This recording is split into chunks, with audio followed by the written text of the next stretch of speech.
Start হয়েছে। Start. হ্যাঁ। ওকে, সুপ্রিয় ছাত্ররা, আশা করি ভালো আছো। গতদিন সর্বশেষ একটা অঙ্ক দেখানো হয়েছিল। অবশ্য ভিডিওটা ভেঙে গেছে, পরে 4 মিনিট সামথিং সেকেন্ডের একটা ভিডিও ছিল, ওইটা অনেকেই দেখুনি, কারণ ওখানে একটা অঙ্ক আছে, অঙ্কটা দেখবে।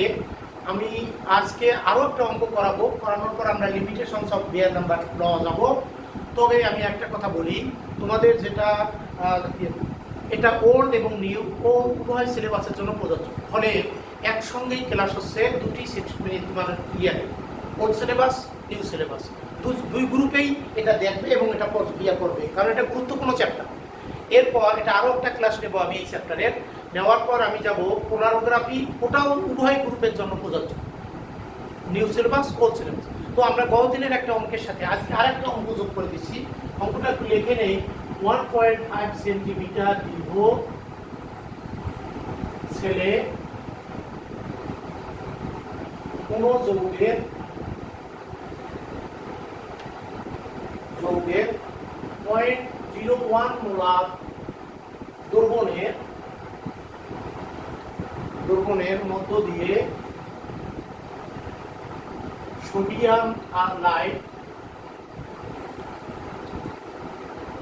পাস করলে আপতিত আলোর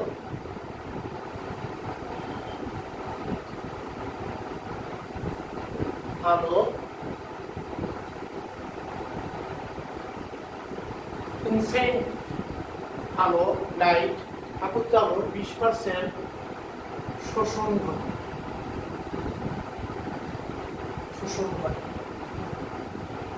একই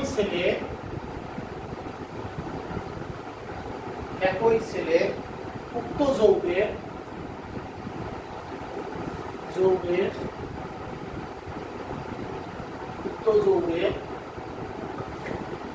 অজানা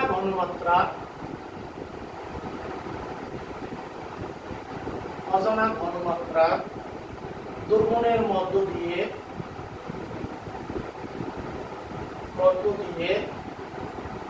উক্ত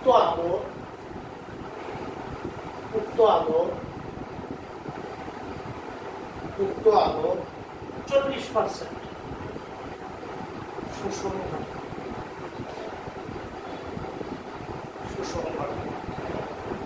নির্গত দ্রবণটির ঘনমাত্রা কত? এইগুলো তাহলে বলতো এখানে দুটি টার্ম, একটা হলো এইটা হলো এর অলওয়েজ ফিক্সড সেলের দৈর্ঘ্য, থিকনেস অফ সেল বা মিডিয়াম, এটা হলো কনসেন্ট্রেশন সি। এবার 20% শোষণ ঘটে, আমরা জানি I not is equal to I absorbance plus I transmittance. Absorbance হলো 20, তাহলে বলতো এটা 100, তাহলে আইটি কত? অর্থাৎ 80/100, আইটি ইজ ইকুয়াল টু 80/100।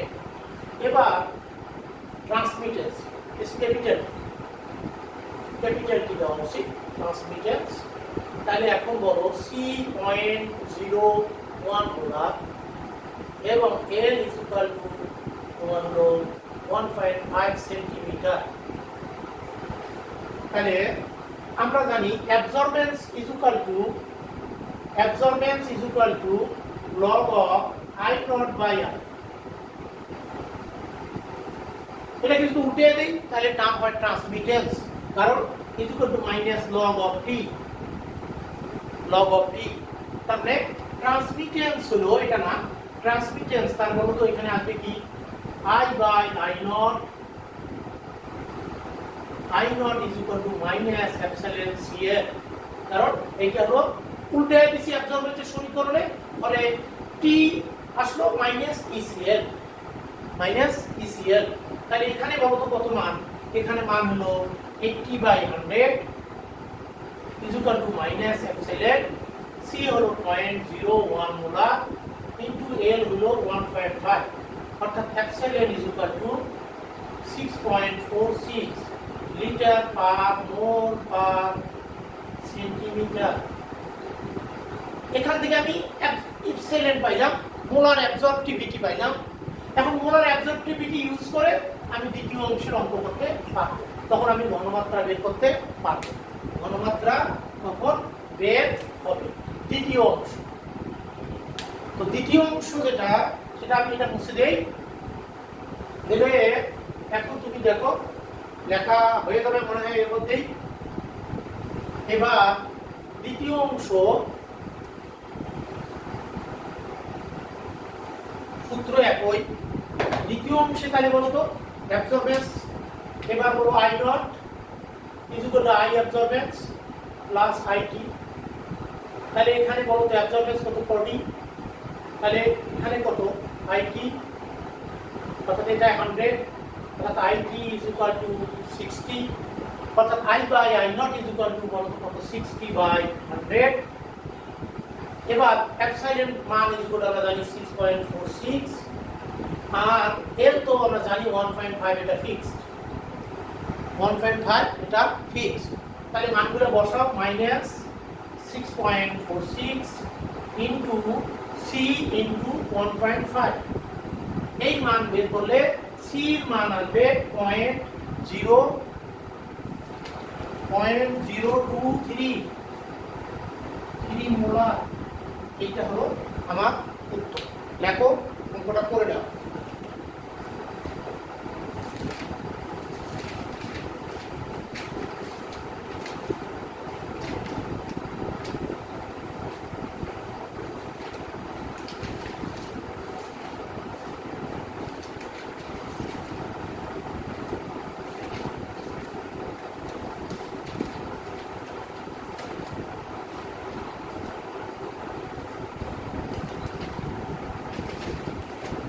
এবার আমরা চলে যাচ্ছি limitations of Beer Lambert law.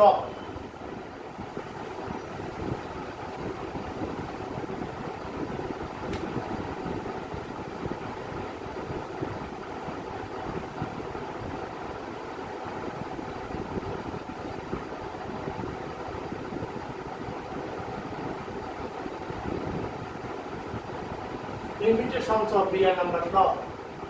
But deviation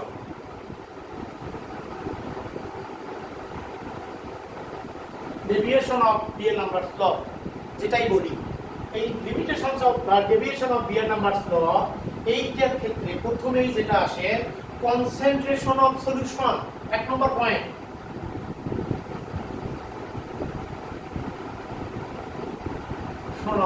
solution, concentration of solution.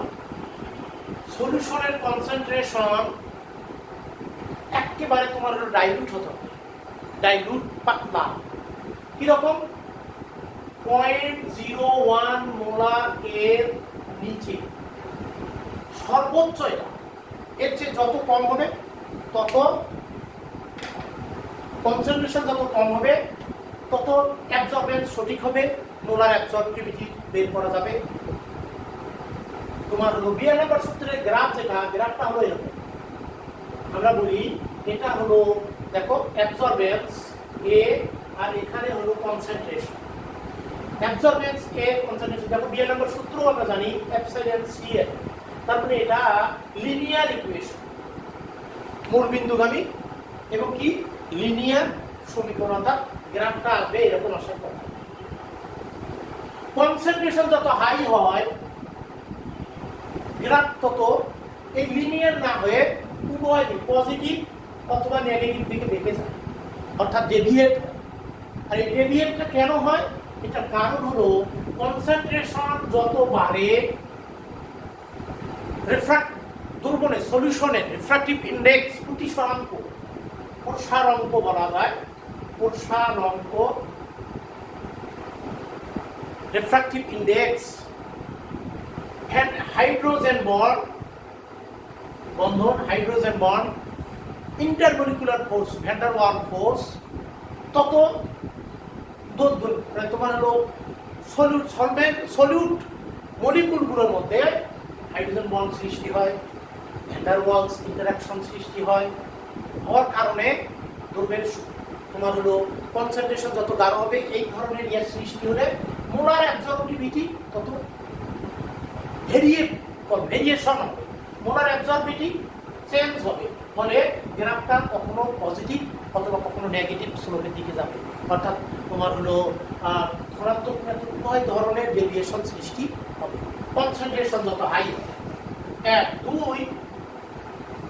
Concentration যত কম তত লিনিয়ার ইকুয়েশন পাবো। লিনিয়ার ইকুয়েশন পাওয়া মানে বিয়ার নাম্বার সূত্র কার্যকর, বিয়ার নাম্বার সূত্র কার্যকর। 2 নাম্বার আমরা বলছি radiation 2 multiple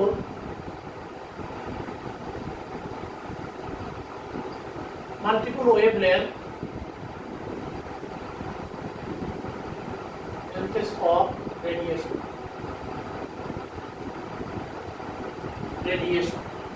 multiple wavelength of radiation. অর্থাৎ আমাদের 2 নম্বর সূত্রটা হলো মনোক্রোমেটিক লাইটের ক্ষেত্রে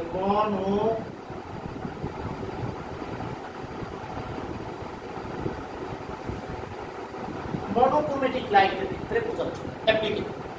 কিন্তু আমি যতই মনোক্রোমেটার ইউজ করি না কেন, মনোক্রোমেটার ইউজ করলেও কখনো কখনো মনোক্রোমেটরে মধ্যেও মাল্টিপল মানে বিভিন্ন তরঙ্গ দৈর্ঘ্য ডিফারেন্ট ওয়েভলেন্থের লাইট পাস হয়। যদি ডিফারেন্ট ওয়েভলেন্থের লাইট পাস হয় সেক্ষেত্রে লিনিয়ার ইকুয়েশন আসবে না, মোলার অ্যাবজর্বিভিটি চেঞ্জ হবে। ফলে তখন ঋণাত্মক বা তোমার ডেভিয়েশনটা হয় দেখো মাইনাস ডেভিয়েশন মাইনাস। কনসেন্ট্রেশন ক্ষেত্রে প্লাস মাইনাস দুটোই হতে পারে, কিন্তু যদি মাল্টিপল ওয়েভলেন্থ অফ রেডিয়েশন অর্থাৎ রেডিয়েশন যদি বিকিরণ যদি বিভিন্ন তরঙ্গদৈর্ঘ্যের আসে তাহলে মোলার অ্যাবজর্বিভিটি চেঞ্জ হয়। তার মানে অ্যাবজর্বেন্স ভালো পাবো না, মানে সঠিকভাবে বের করা যাবে না। আমরা 3 নম্বর বলতেছি দ্রব্য এবং দ্রাবক অর্থাৎ সলিউশন সলভেন্ট এবং সলিউটের মধ্যে যদি ইন্টারঅ্যাকশন ঘটে সেটা তাহলে আমরা বলছি কি রকম interaction of solute and solvent. তাহলে 1 নম্বর হলো অ্যাসোসিয়েশন অফ সলিউটের সংযোজন। অর্থাৎ আমি নিলাম ক্রোমিয়াম কোবাল্ট ক্লোরাইড, এটার কালারটা হলো গোলাপি অর্থাৎ রোজ কালার, কিন্তু সেটা পরবর্তীতে দ্রবণে গিয়ে সংযুক্ত হয়ে এরকম হয়ে গেল ব্লু কালার। যখনই কালার চেঞ্জ হবে সঙ্গে সঙ্গে লাইট চেঞ্জ। তার মানে আমি একটা মনোক্রোমেটার যে ইউজ করতেছি যে লাইট সেই লাইট আর এখানে কার্যকর অ্যাক্টিভ হচ্ছে না, ফলে এখানে তোমার ত্রুটি চলে আসতেছে, অর্থাৎ এটা একটা ডেভিয়েশন লিমিটেশন। ফলে সলিউটের অ্যাসোসিয়েশন অর্থাৎ দ্রব্য সংযুক্ত হওয়া যাবে না। অর্থাৎ এই জন্যই আমাদের কথা যে দ্বারা সলিউশন ডাইলুট হতে হবে। তো আরেকটা 2 নম্বর ডিসোসিয়েশন।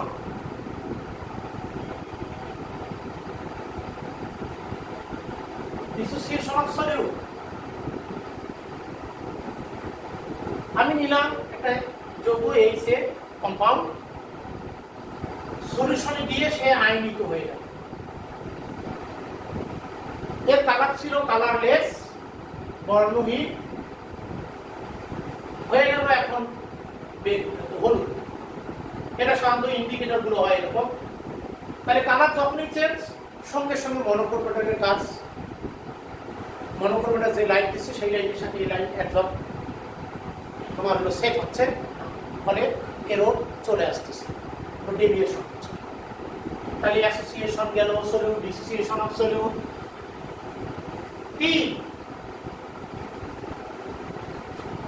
4 নম্বর এবার হলো structure of solute.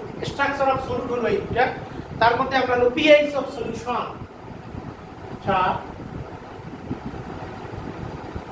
pH of সলিউশনের pH একটা ফ্যাক্টর। pH যত চেঞ্জ হবে, pH চেঞ্জ হওয়া মানে অম্লত্ব, অ্যাসিডিটি অর্থাৎ বেসিসিটি, তারপরে দোষ সলিউশনের অ্যাসিডিটি বেসিসিটি চেঞ্জ হওয়া মানে মোলার অ্যাবজর্পটিভিটি চেঞ্জ হয়। মোলার অ্যাবজর্পটিভিটি আমি যা নির্ণয় করতে চাই তাহলে সেটা সঠিকভাবে নির্ণয় করা সম্ভব হবে না। অর্থাৎ পিএইচ ফ্যাক্টর, পিএইচ আমাকে নির্দিষ্ট রাখতে হবে। এছাড়াও হয় হোমোজেনিয়াস সলিউশন।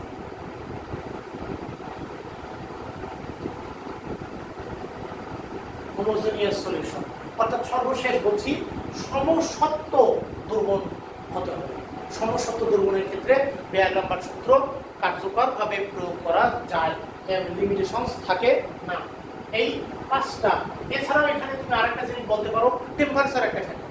তাপমাত্রা যদি বাড়ে তাহলে তোমার ডিসোসিয়েশন, অ্যাসোসিয়েশন এগুলো বাড়তে পারে। ফলে টেম্পারেচার ফ্যাক্টর, টেম্পারেচারটা কন্ট্রোল করতে হবে। তো তুমি পাঁচটা লিমিটেশনস বা ডেভিয়েশন বলো। এক, কনসেন্ট্রেশন অফ সলিউশন। দুই, স্ট্রাকচার অফ সলিউশন। তিন, রেডিয়েশন মানে multiple wavelength of radiation. Structure of সলিউশনের মধ্যে তুমি যাও সলিউট, তুমি যাও association, dissociation. PH of solution 4 নম্বর, 5 নম্বর হোমোজেনিয়াস সলিউশন। এবার applicable of Beer Lambert equation by law. Application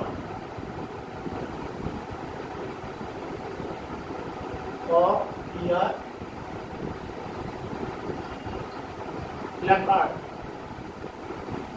application of Beer-Lambert law. এক, নন সলিউশন অর্থাৎ কনসেন্ট্রেশন নন, এমন সলিউশন দিয়ে আননোন কনসেন্ট্রেশনের কনসেন্ট্রেশন নির্ণয় করা যায়। কি বললাম? একটা হলো জানা ঘনমাত্রা দ্রবণের সাহায্যে অজানা ঘনমাত্রা দ্রবণের ঘনমাত্রা নির্ণয় করা যায়। তাহলে আমরা unknown concentration solution, determination of unknown concentration on with respect of non solution, অর্থাৎ নন সলিউশনের সাহায্যে আমরা আননোন সলিউশনের কনসেন্ট্রেশন নির্ণয় করতে পারবো। এক, দুই, বেয়ার-লাম্বার্ট সূত্র A = এপসাইলন LC। তাই বলতো এপসাইলন যদি জানি, L জানি, অ্যাবজর্বেন্স বের করতে পারবো। অ্যাবজর্বেন্স জানি, এপসাইলন বের করতে পারবো। A = LC। তাহলে মোলার অ্যাবজর্পটিভিটি নির্ণয় করা যায়। তিন, একাধিক কনসেন্ট্রেশন মানে তোমার একই দ্রবণে একসঙ্গে একাধিক কনসেন্ট্রেশন নির্ণয় করা যায় বেয়ার-লাম্বার্ট সূত্রের সাহায্যে। এখন প্রশ্ন, এই বেয়ার-লাম্বার্ট সূত্র আমি যে ইউজ করব, সেই ইউজ করার মেশিন বা যন্ত্রগুলো কি হবে? এই যন্ত্রগুলো দুই ধরনের বেয়ার-লাম্বার্ট সূত্রের ইউজের জন্য দুই ধরনের যন্ত্র ব্যবহার হয়। একটা নাম সিঙ্গেল বিম স্পেকট্রোফটোমিটার, একটা নাম ডাবল বিম স্পেকট্রোফটোমিটার। কি নাম?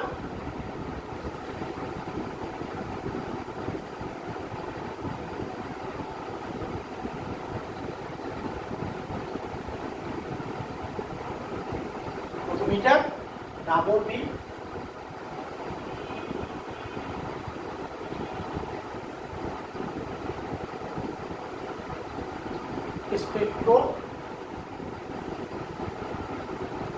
Spectrophotometer, single beam, double beam. ঠিক আছে? এই যে single beam, double beam spectrophotometer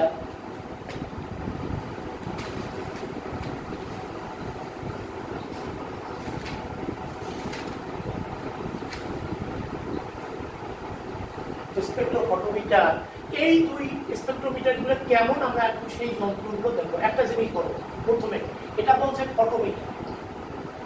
আমাদের কলেজে, আমাদের কেমিস্ট্রি ডিপার্টমেন্টে আছে স্পেকট্রোমিটার। ফটোমিটার একবারে ফটো তৈরি করে দেবে, রিড আউট একবারে গ্রাফ পাবে। আর মিটার শুধুমাত্র রিডিং দেবে, রিডিং দিয়ে নিজে গ্রাফ করতে হবে। তো আমাদের ফটোমিটার আমরা কথা বলছি, স্পেকট্রোমিটার শুধু রিডিং পাবো, সেখান থেকে নিজে গ্রাফ করতে হবে। আর স্পেকট্রোফটোমিটার সেটা একবারে মেশিন রিডেবল গ্রাফ তৈরি করে দেবে। সিঙ্গেল বিম স্পেকট্রোফটোমিটার, এইটার গঠনটা দেখো। সোর্স,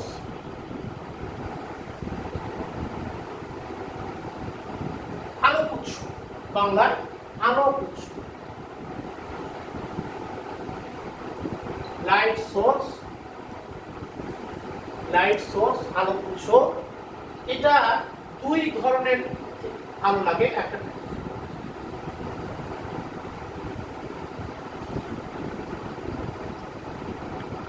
ট্যাংস্টেন লাইট, নর্মাল লাইট, লাল বাতি, আর একটা হলো ডিউটেরিয়াম লাইট।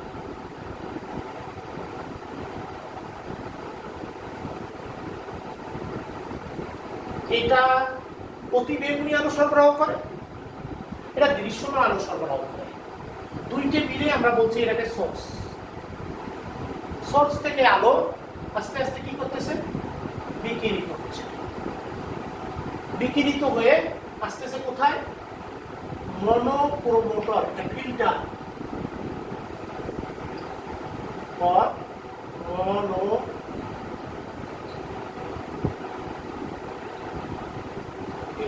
মনোক্রোমেটর। আর এই জায়গায়, লাইটের এই জায়গায় থাকবে শাটার। শাটার দেওয়া মানে বন্ধ করে দেওয়া, লাইট পাস হবে না। শাটার খুলে দিছি, লাইট চলে আসতেছে মনোক্রোমেটরে, এসে এখানে ফিল্টার হয়ে একটি সিঙ্গেল ওয়েভলেন্থের আলো সিলেক্ট হচ্ছে। এখানে সিলেক্টর আছে, গ্রেডিং আছে, সিলেক্টরের মাধ্যমে সিলেক্ট করে এখান থেকে আলো বের হয়ে আসতেছে। এসে আমার এখানে সেল আছে, কোষ, সেল। এই সেলগুলো কি দিয়ে তৈরি, এটা সচরাচর কোয়ার্টজ,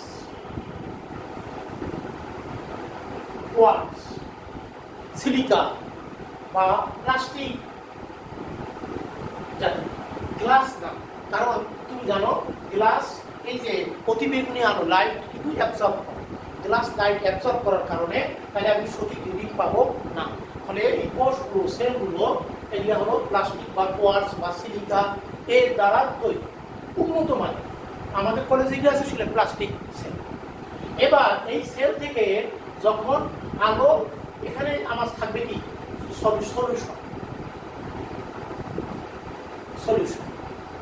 সলিউশন দিয়ে যখন পাস হচ্ছে আলো, পাস হওয়ার পর দেখো এখানে আসতেছে, এখানে থাকতেছে ফটোসেল। ফটোসেল কি করে, লাইটকে বিদ্যুতে রূপান্তর করে, ইলেকট্রিসিটিতে রূপান্তর করতেছে। এরপর এখান থেকে চলে আসতেছে অ্যাম্প্লিফায়ার।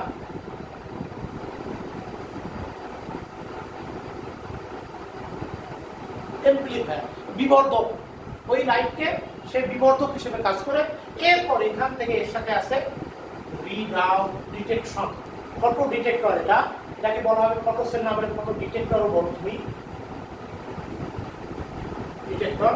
এরপর এটা অ্যাম্প্লিফায়ার, এখানে হলো রিডাউট, গ্রাফ চলে আসবে।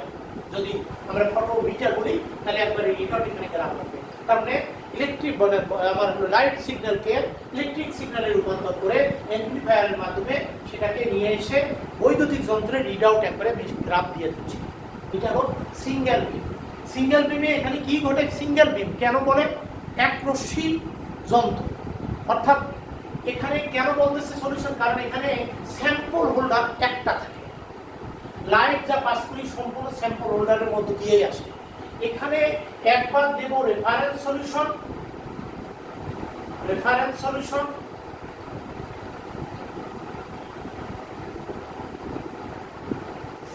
রেফারেন্স সলিউশন,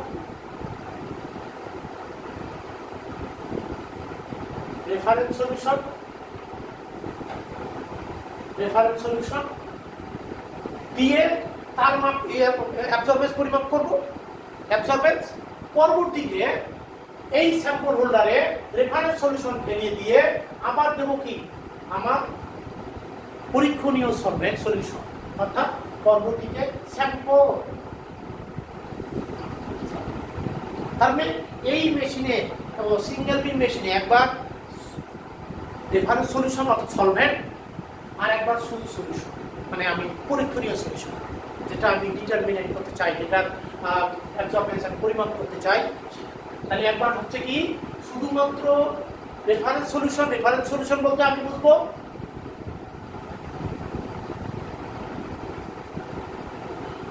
সলিউশন বলতে আমরা এখানে সলভেন্ট বুঝি, সাধারণত সলভেন্ট নেই, প্রথমে সলভেন্ট দেই, তারপরে আমরা দেব স্যাম্পল, যেটা আমার আননোন সলিউশন। এটা হলো সিঙ্গেল বিম ফটোমিটারের স্পেকট্রোফটোমিটারের গঠন।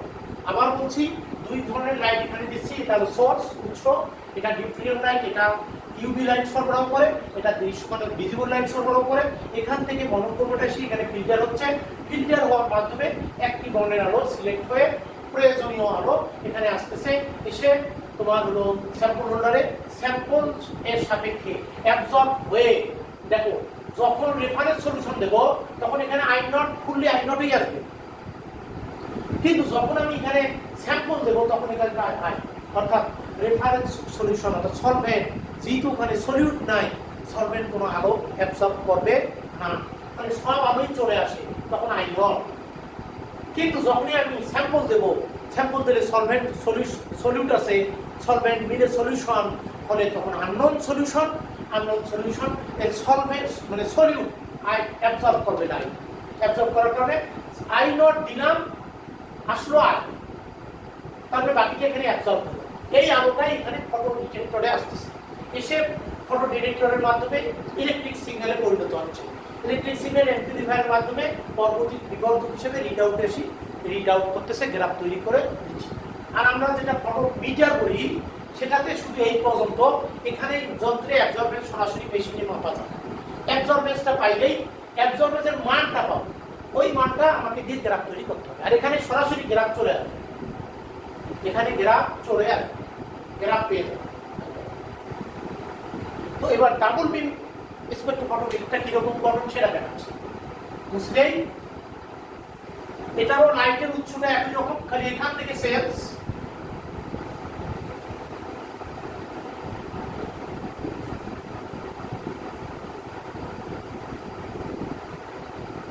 সিঙ্গেল বিম না, এবার ডাবল বিম,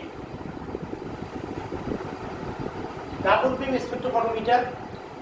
এইটা মনোক্রোমেটারে আসলে শাটার ঠিকই আছে,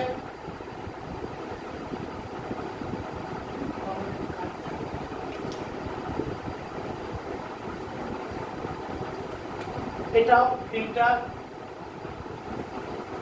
বা মনোক্রোমেটার।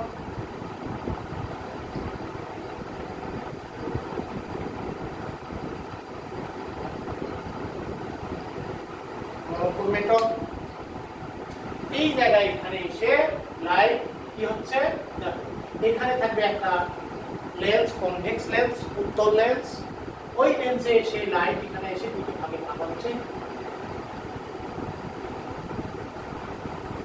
শাটারটা থাকবে এখানে না, মনোক্রোমেটারের পরে এখানে শাটার, শাটার আগেরটার ক্ষেত্রে শাটার ওখানে আসলে শাটার হবে মনোক্রোমেটারের পরে। এবার এই কেন্দ্র থেকে আলো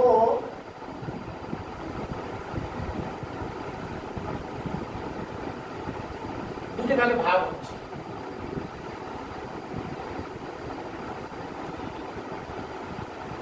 এটাকে বলা হয় বিম স্প্লিটার,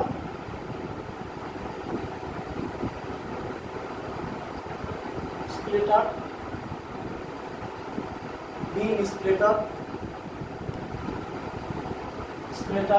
এই জায়গায় এসে আবার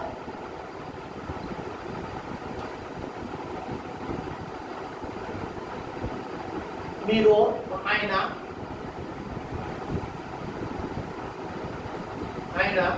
এই আয়নাতে এসে বাধা পেয়ে মানে হয়ে বিকৃত হয়ে লাইট রিফ্লেক্ট হয়ে লাইট চলে আসলো।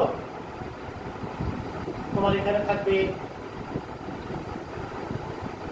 রেফারেন্স সেল,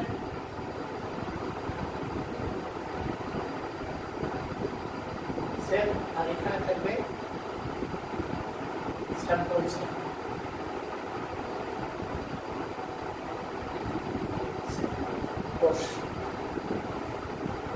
এই দুই জায়গা থেকে পরবর্তীতে আমার এর পরের অংশটা আমি এখানে দেখাইতে চাই। ফ্যানটা অন করা ছিল, তাতে শব্দ হচ্ছিল না, মনেই ছিল না, সমস্যা হয়ে গেল। আচ্ছা, একটু শব্দ হতে পারে, কারণ আমার মনেই ছিল না ফ্যানটা অফ করা লাগতো, বুঝছো? শব্দ একটু হতে পারে।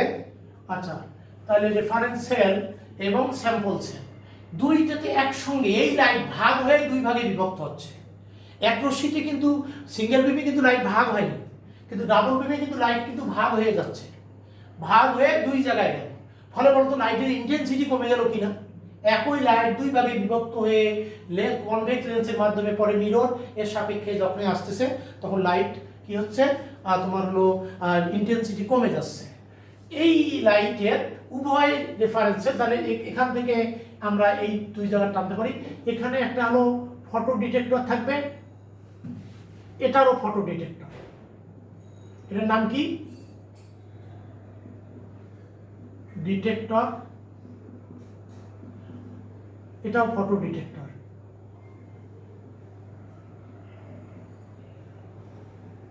ফটো ডিটেক্টর উভয় ক্ষেত্রে এখান থেকে ফটো ডিটেক্টরে আসলো। ফটো ডিটেক্টরে এখানে আই নট আলোই চলে আসলো, কিন্তু এখানে আসলো শুধু আই, কারণ এটা রেফারেন্স সলিউশন থাকবে। রেফারেন্স সলিউশন আলোর মানে ইন্টেন্সিটি যা ছিল তাই কোনো আলো অ্যাবজর্ব করবে না, অর্থাৎ সলভেন্ট মনে করো। কিন্তু এখানে স্যাম্পল, অর্থাৎ এখানে আননোন সলিউশন, এইখানে লাইট অ্যাবজর্ব হবে। ফলে উভয় ক্ষেত্রে ফটো ডিটেকশনের পরে তারপর বলো তো কি আসবে? তাহলে এবার এখান থেকে দুইটা সংযোগ দিয়ে আমরা পাবো amplifier, difference amplifier, difference amplifier,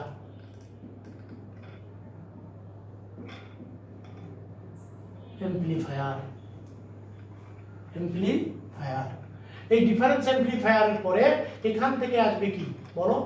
detector, অর্থাৎ রিড আউট, গ্রাফ। তাহলে এই যে এখানে ডিফারেন্সটা হচ্ছে একটা ডিফারেন্স, তোমার হলো রেফারেন্স সেল থেকে সম্পূর্ণ আলোয় যাচ্ছে, আর এখানে ফটো ডিটেক্টর এখানে অ্যাবজর্ব হওয়ার কারণে কমে আসলো। ডিফারেন্স এমপ্লিফায়ার, অর্থাৎ দুই ধরনের এমপ্লিফায়ার, এখানে দুইটা দুই রকম গ্রাফ তৈরি করবে। ওর সাপেক্ষে আমি তুলনা করে আমরা অ্যাবজর্বেন্স নির্ণয় করতে পারবো, অর্থাৎ আমরা তোমার হলো অ্যাবজর্বেন্স থেকে পরবর্তীতে কনসেন্ট্রেশন নির্ণয় করতে পারবো। এই হলো ডাবল বিম এবং সিঙ্গেল বিম দুইটার গঠন কাঠামো, ডাবল বিম এবং সিঙ্গেল বিমের গঠন কাঠামো। তাহলে আমরা এটা মুছে দিতে পারি। দিয়ে আমাদের এখন কাজ হলো যে মনোক্রোমেটর, সিলেক্টর, এগুলো যা আছে তুমি এগুলো বোঝো। আমাদের ইয়া হলো দুইটার মধ্যে, সিঙ্গেল বিম এবং ডাবল বিমের মধ্যে তুলনা। এখানে এই 42 নম্বর সূত্র কোয়ান্টিটিভ এবং qualitative,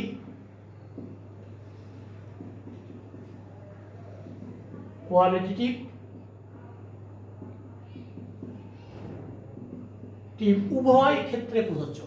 quantitative analysis, qualitative analysis, উভয় ক্ষেত্রে 42 নম্বর সূত্র প্রযোজ্য। তবে আমরা বলি সিঙ্গেল বিম কোয়ান্টিটেটিভ